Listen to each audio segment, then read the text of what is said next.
राज्य में बन्या परिस्थितिर मुकाबला पई संपूर्ण सजग राज्य सरकार। लगान वर्षा जनित बन्या परिस्थिति को नहीं राजस्व और विपर्य परिचालन विभाग मंत्री उच्च स्तरीय समीक्षा बैठक। बन्या परिचालन निमंते बालेश्वर भद्रक और जाजपुर जिला स्वतंत्र अधिकारी नियोजित। आपण माने प्रशासन सेवा और सहायता नियंतु, भयभीत न होई सतर्क रुहंतु। साधारण जनता धन जीवन सुरक्षा पई प्रशासन संपूर्ण प्रस्तुत। राति सारा खोला रहिबो एसआरसी कार्यालय। प्रभावित अंचल में स्थानांतरण त्वरान्वित करने को राजस्व मंत्री निर्देश। राज्य में लगाण वर्षा जनित सृष्ट बन्या परिस्थितिर मुकाबला पई माननीय राजस्व और विपर्य परिचालन विभाग मंत्री श्री सुरेश पुजारी अध्यक्षतार उच्चस्तरीय समीक्षा बैठक अनुष्ठित हो जाइछि। बन्या परिस्थितिर मुकाबला पई राज्य सरकार तथा समस्त जिला प्रशासन संपूर्ण प्रस्तुत थिबा सह साधारण लोके प्रशासनिक सेवा एवं सहायता नहीं सुरक्षित रहिबाकु माननीय मंत्री श्री पुजारी जनसाधारण को निवेदन करछन्ति। एसहित समस्त जिला प्रशासन एवं अन्य विभाग मानक जनसाधारण सुरक्षा सुनिश्चित करने निमंते समन्वित होई कार्य करने को माननीय मंत्री स्पष्ट निर्देश देइछन्ति। सूचना योग्य जे आनंदपुर एवं आखुआपदाठारे बैतरणी एवं जलका नदी रे जलपतन स्तर वृद्धि पाई विपद स्तर ठू उच्चरे बन्या जल प्रभावित हेउथबा बेले केतेक स्थान रे ब्राह्मणी एवं सुवर्णरेखा नदीर जलपतन स्तर चिंताजनक रहिछि। गत 24 घंटे बालेश्वर जिले में सर्वाधिक वृष्टिपात होता बेले भद्रक और जाजपुर जिले में वर्षा जो अनेक अंचल प्रभावित होती।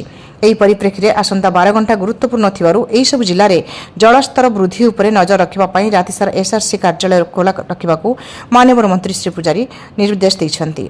माननीय मंत्री कहिछन्ति जे नदी गुड़िकर जलस्तर वृद्धि को दृष्टि रखी तलिया अंचलर लोकंकु सुरक्षित स्थान को स्थानांतर करा जाउछि। बालेश्वर भद्रक और जाजपुर जिले में एनडीआरएफ एवं ओड्राफ टीम मुतयन थिबा बेले समस्त जिलापाल और बीडीओ को सतर्क रहिबाकू निर्देश दिया जाइछि। सेहीपरि पुलिस विभाग पक्षरु रात्रिकालीन पेट्रोलिंग सह शिशु एवं महिला मानकर सुरक्षा को दृष्टि रखी महिला पुलिस मध्य नियोजित होइछन्ति। आश्रय स्थली मानकरे साधारण लोकंकु रंधा खाद्य सह अन्यान्य आनुषंगिक सुविधा सुजोग दिया जाउछि। बन्या आश्रय स्थली को स्थानांतरित हेले सेमानक बासगृह एवं धन संपत्तिर सुरक्षा निमंते पुलिस विभाग सजग रहिबाकू निर्देश दिया जाउछि। स्वास्थ्य विभाग, पशु संपत्ति विभाग एवं अन्य समस्त विभाग को प्रस्तुत रखा जाइतबा बेले गृहपालित पशुमानक सुरक्षा व्यवस्था सह सेमानक पई पर्याप्त गोखाद्य महजूद रखा जाइछि। सर्पाघात को दृष्टि रखी प्रभावित अंचल में पर्याप्त औषध एवं इंजेक्शन मौजूद रही। यही परिप्रेक्षी में बन्या परिस्थितिर मुकाबला पई प्रशासन संपूर्ण प्रस्तुत थिबा सह लोक माने भयभीत न होई सतर्क और सुरक्षित रहिबाकू निवेदन करछन्ते राजस्व एवं विपर्य परिचालन मंत्री श्री सुरेश पुजारी। सेहीपरि बन्या जोगु क्षतिग्रस्त बासगृह अथवा चाष जमी निमंते जनसाधारण को त्वरित क्षतिपूरण प्रदान करने माननीय मंत्री निर्देश देइछन्ति। राज्य जरूरीकालीन नियंत्रण लक्ष्य कक्ष 24/7 परिस्थिति उपरे नजर रखिथिबा बेले नियमित जिला जरूरीकालीन नियंत्रण कक्ष सह जोगाजोग रही।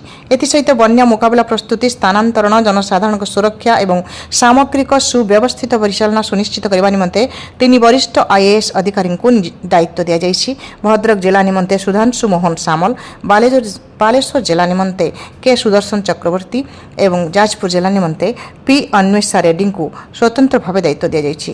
बैठक में मुख्य शासन सचिव Anu Garg, police DG Y V Khurania, अग्निशम विभाग डीजी सुधांशु षडंगी, स्वतंत्र रिलीफ कमिशनर राजेश प्रभाकर पाटिल, जल संपद विभाग प्रमुख शासन सचिव श्रीमती सुभा शर्मा एवं अन्य वरिष्ठ अधिकारी वृंद उपस्थित थे। समृद्ध ओडिशारू रजत महापात्र रिपोर्ट।